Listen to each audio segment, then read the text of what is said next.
All right, here we go. I think we're ready to get going. What I need to do is try to figure out what I'm supposed to do today, because I don't know. I do have a PR, and I do have this editor bug that I wanted to fix. It's causing us to panic with an out-of-bounds error.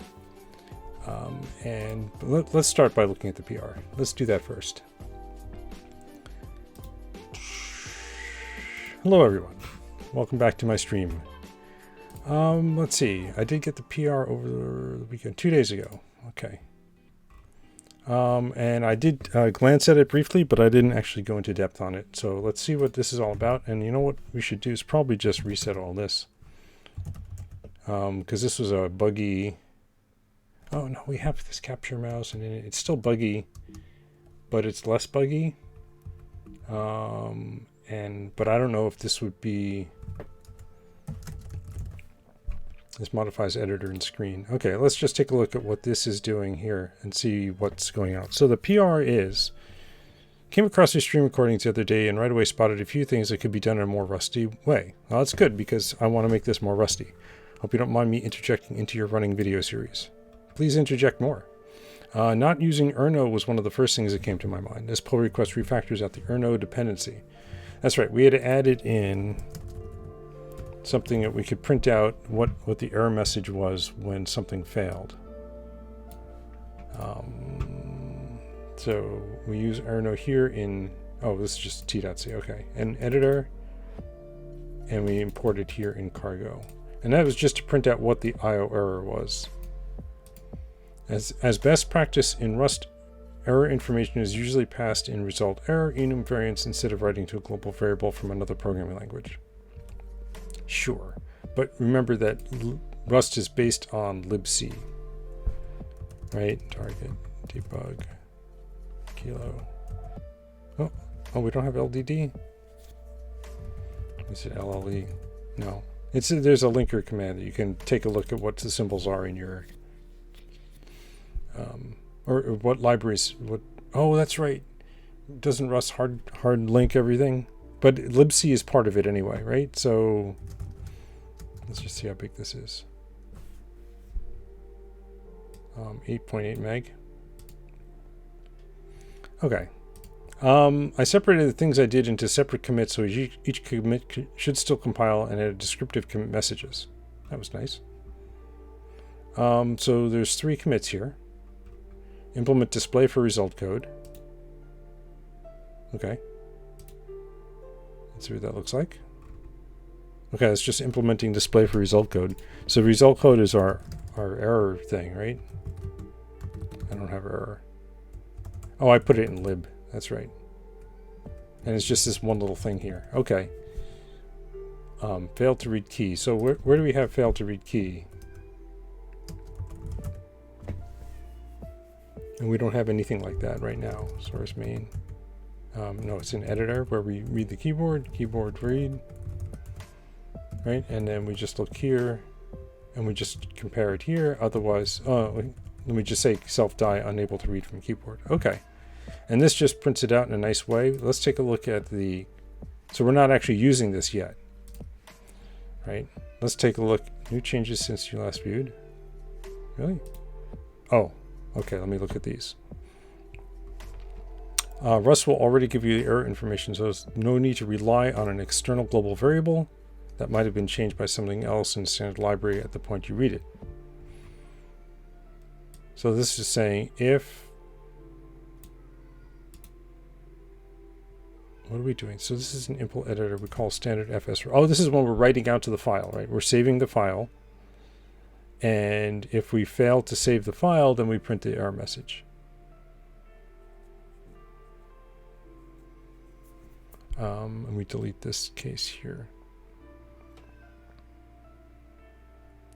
Okay, so here's where we're actually using the display. All right. And instead of using Erno, we're going to use... we're going to just use E, that Rust error, whatever the Rust error is. And actually, we can test to make sure that works. If I chmod 444 t.c and I try to edit it, right? Cargo Oh, really? Changing the, that's interesting. Changing permissions on a file counts as a file modification that was worthy of a recompilation by Cargo Watch. Huh. I wonder if there's a way to ignore that. Help watch.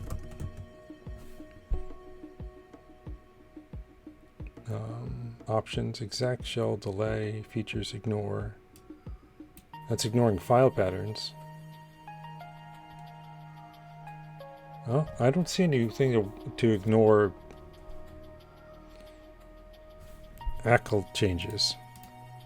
Okay. Distracted. Let's take, I change it, now cargo run t.c. I should not be able to save the file. So if I make a change to it, Control S, we have can't save IO error permission denied. So that's what it says now. So we can take a look at what it'll say after these changes. I'm going to pull these changes in, obviously, right? And these all make sense. I have no objection to them. And then we have one more set of changes, right? Oh, I don't understand what this is. Why this is in the middle now. Okay, and then we have this changing. Stop using Erno in die. As in the previous commit, it's probably not a good idea to read from Erno here because it might have changed in the meantime. Also because Rust already gives you a way to pass error information. Using the display trait here will allow you to pass pretty much all errors from extended library straight through. This is useful when using result error values that you get. Also, per the documentation for toString trait, which is the same idea as into string, it says to prefer implementing the display trait. Oh, okay. That's good to know. So yeah, I learned something. Yeah, so we remove the Erno crate, remove the Erno use. Okay, we're just doing a match directly on the event rather than. So we can actually go one step further, right? I don't think we need event as a separate variable. We could just say match self keyboard read, probably. And then here's the error case, unable to read from keyboard. Okay, and then in loop,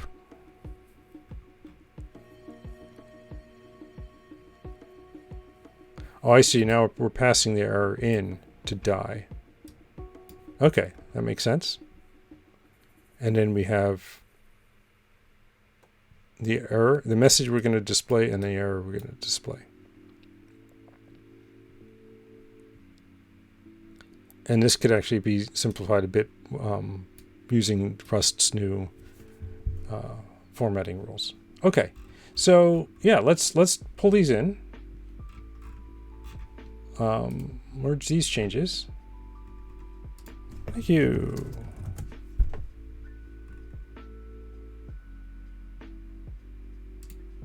And then we'll just merge. Now over here, I think I'm just going to get rid of, should I? Git diff. We did a bunch of changes. The thing I want to keep is this, where I moved the screen in it and the screen shut down into a drop thing. And that should actually be something separate. But that's something we can re-implement. Implement standard ops for screen and standard ops drop for screen. And then write these shutdown things. So let's. Okay, so what files changed during this?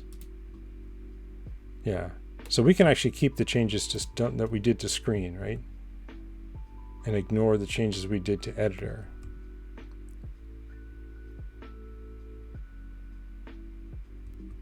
Almost.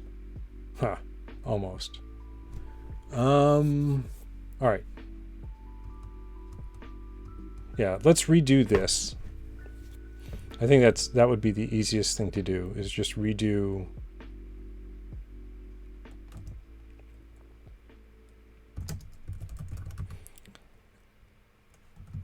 Okay, git checkout dot git pull. All right, so now this should have the changes from Johan. Thank you, Johan, for these changes. And so that cleans that up. Let's actually do that one other additional step that I was talking about in die. just change this to error and message, right? And then let event equals. I don't think we need event anywhere else, so we can just say match event, right? And that should build. Yep. Okay. So this should just be code review comments. Git add source, git commit -m code review comments. There you go. Just some minor nits. Nothing major. Okay, and then that's that. Let's finish up then what we were doing before. Yeah, copy screen to source. And then this should have all these changes here, right? And now this won't build anymore because we've modified the way things work. So, right, expected 0 arguments here. Okay, so, oops. So we're going to change editor to call init and shutdown instead of this terminal business, right? Init, and then subscreen shutdown. And I don't think that returns anything, does it? Oh, shut down, like that. Yeah. Oh, it does return a result. Okay. So we can get rid of that. We can get rid of that. And then the other change we made was screen clear no longer returns the row count, which I use right there. Which makes sense. We don't. All we're doing is clearing the screen. We shouldn't need to modify the row count. But we do want to calculate the height at some point. So that, I think that should fix these things here. Oh, and then there's another clear.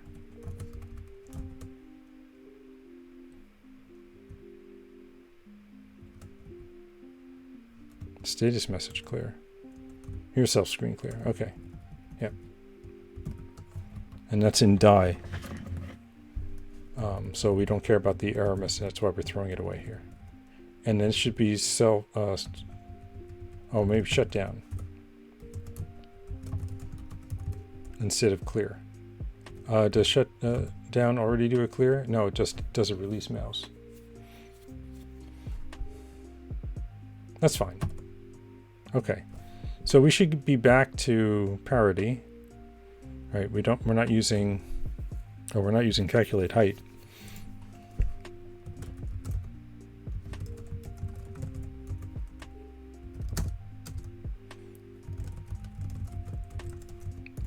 And that's part of screen, actually, that we, that's what I added to screen to calculate the height of the screen, to separate it out from screen clear. I remember that now. So this, given a specific row offset, will calculate how many rows of the file are on the screen. Oh, hello, Buffet Codes. How are you? Yeah, I don't stream weekends generally, and I'm surprised I'm streaming today. Actually, I actually had time, which is weird. I'm on mobile. I can't see a lot of the code because of the font, but definitely watch the stream. All right. Yeah. Sorry. You know, coding streams tend to. I could make the font bigger, but then I wouldn't be able to see what I need to see. Right.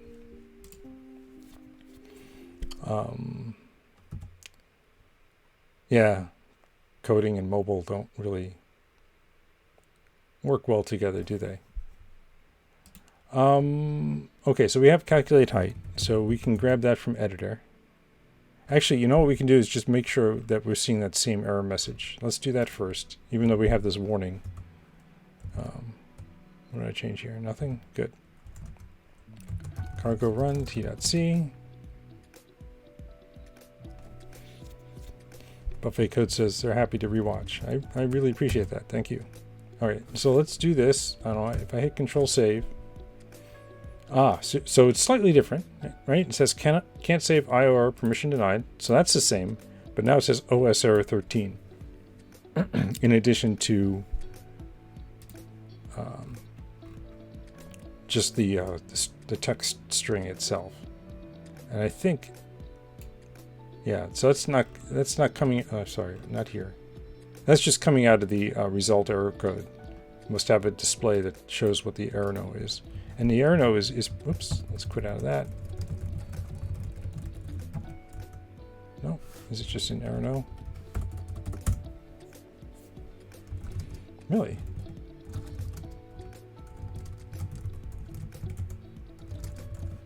Oh, I don't have user include? Why not? Anyway, so here's the list, and 13 is e-access, which gets translated into human terms as permission denied. So that's all OS error 13 means. You can see there's dozens of them, including some weird ones. Illegal byte sequence. While decoding a multi-byte character, the function came along an invalid or incomplete sequence of bytes, or the given one character is invalid. So, you bad Arch. Bad CPU type inexecutable. Okay, so that's not stuff we have to worry about. Right, so the bug we're trying to fix is PageDown fails. If I say cargo run t.c and I hit PageDown, you can see the cursor is here. If I say PageDown again, it panics. So that's what we're trying to fix. And the error is on line 255 of the screen. And I think it's because the cursor is down below. Yeah, we're trying to index into the gaps array, and there is no gaps array at the position we're trying to access. Because there are fewer lines on the screen than where the cursor is on the screen. Pos Y is the position that the cursor is in the file. So, this won't panic here. Oops, tilde config kilo init. If I turn soft wrap to off. What were the options? Maybe it's just wrapping off. I can't remember what the options are now.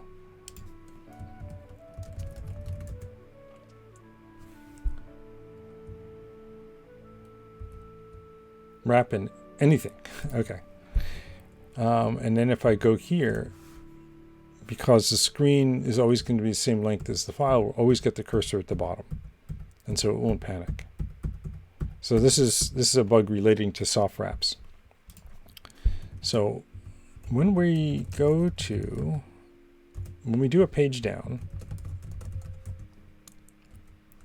we get the current screen bounds, which tells us how many lines are currently being displayed. And then we move the cursor down that many lines. But we kind of cheat and set cursor Y to be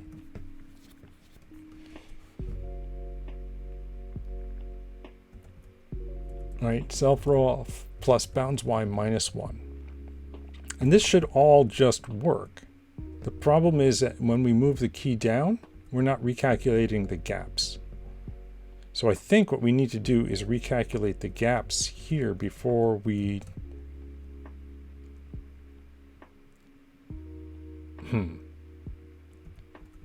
No, that's not the whole thing, right?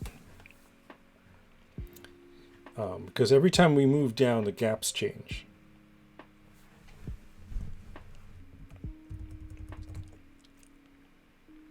And then once we get to the position we want to display, we've set row off, or we've calculated cursor Y.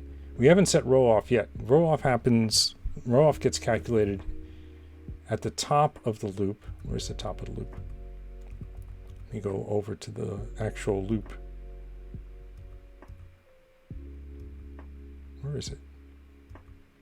I've forgotten what the function is named, so that's why I'm looking for it this way. Yeah, here's the loop. It's called start.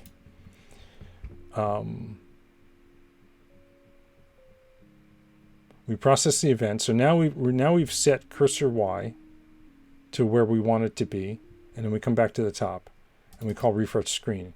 It's in refresh screen that we calculate the gaps. So now cursor Y might be off the screen based on row off. And then when we call move to, this is where it's panicking, the cursor's Y position is too far off the screen. The first thing refresh screen does is call scroll. But we don't know what the resulting scroll looks like. Draw rows calculates the gaps. So I was saying refresh screen does it by calling draw rows. So I don't, So we have to reset the Y position when we scroll, but we don't know what the Y position needs to be until after we've done draw rows. So what we could do is just say here,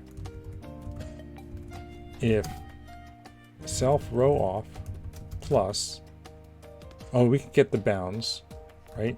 This is where we're going to call calculate height.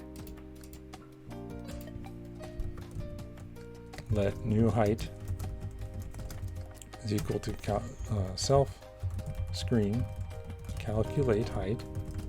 We'll just pass in self rows and self row off now that we have it.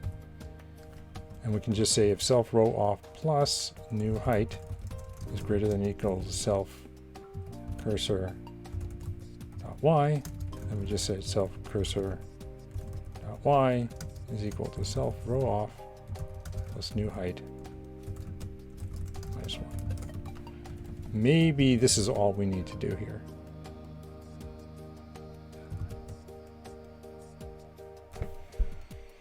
Let's try running that. First I have to set this back to wrap, and then we run. So page down. Oh no, see that doesn't work. Because now, oh right, we're capturing the mouse. I can't click on this anymore. If it thinks we're on row 44, but the cursor is being displayed on row 45.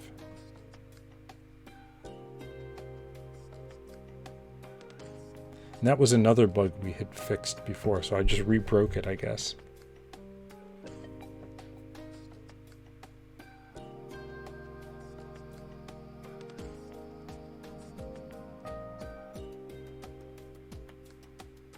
It should only be doing this if we're off the screen, so I don't... Let's find out what's going on here. dbg self cursor .y. And you always dbg ampersand in case it captures it. Okay, so let's see what this says here. Is it greater than error? 2 greater than error. Oh.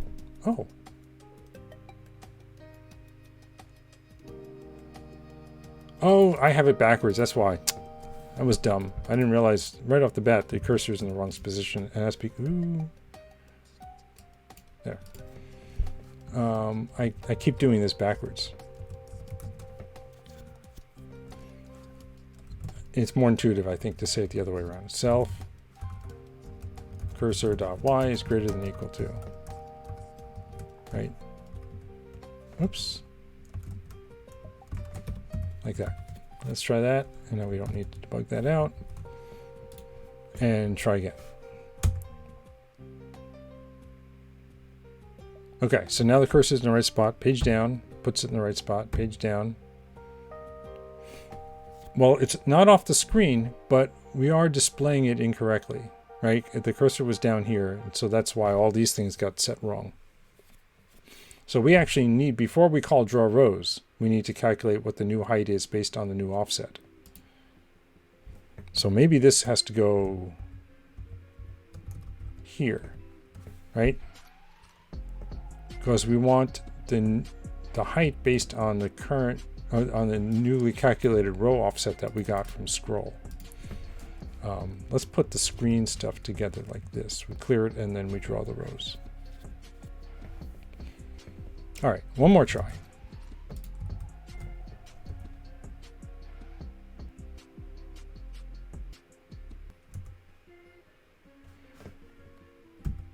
Okay, Okay. Yeah, and now, but now it's up there now instead of at the bottom, only because here we were only incrementing it by the screen bounds. And so there's there's 3 extra lines here. So we can go down. Oh, well, I guess if you start from the top, that would happen. 1, 2, and then 3. Yeah. So there's 3 extra lines that we didn't account for when we scroll down. So it's not perfect, but at least it's not panicking.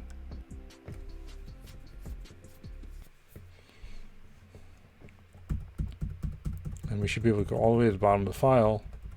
And yeah, and it doesn't. Oh, there's another bug right there. We're showing the tildes of these 3 tildes should be down here. Okay, that's a separate bug to fix. We have this working though. Git status, git add source, git commit -m, fixed page down, panic.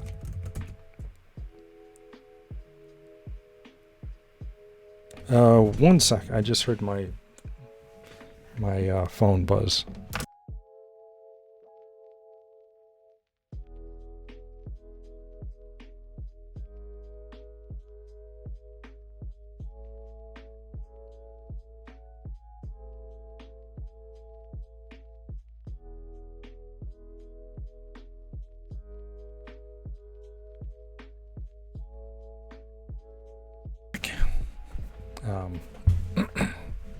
Some text messages are more critical to respond to than others. Okay. So the next thing I want to fix is the tilde displays are in the wrong spot. So let's see, where do we calculate those?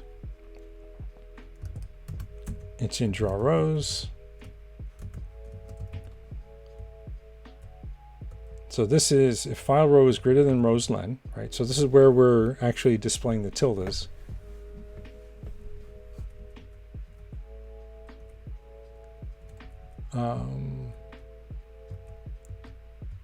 What is this? Welcome len is less than self width as you. Oh, this is if we're doing the welcome message. Right, but we're not. Okay, so here it is. Here it is. Self ln shift and then row. So I think we need row plus something, right? What's the actual row that we calculate? And that would be down here somewhere. File row versus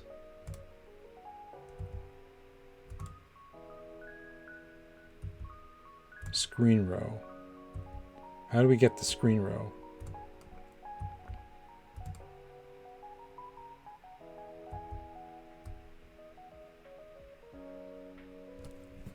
Wait, where's the move for this? Here.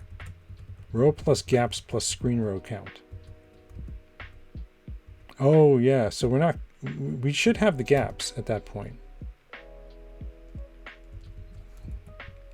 And screen row count is just the internal gaps. Okay. So I think we can just add gaps to this and that should do the trick.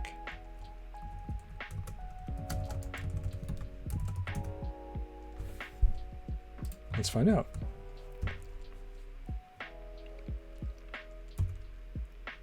Wagafa, good day. How are you? All right, so if I page down, I should pick a smaller file. But at least it's easy to hit this key a bunch of times. Yeah, okay, so now the tildes are actually showing up where they need to show up. And they do stop, or I assume they stop. I can't tell if the, oh, that's right, we have the scroll wheel working too. I assume they stop before they get to the bottom of the screen. Where do we break? We must break somewhere. Yeah, if row plus gaps is greater than self height. Okay, so that fixes that bug. Git add source. Yeah, so git commit -m display tilde lines in the correct rows.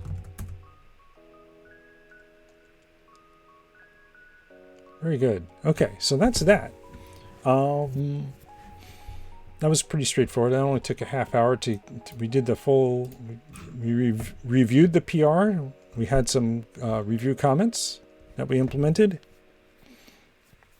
Wagafa says, I've started the Kilo project as well now. Oh, good.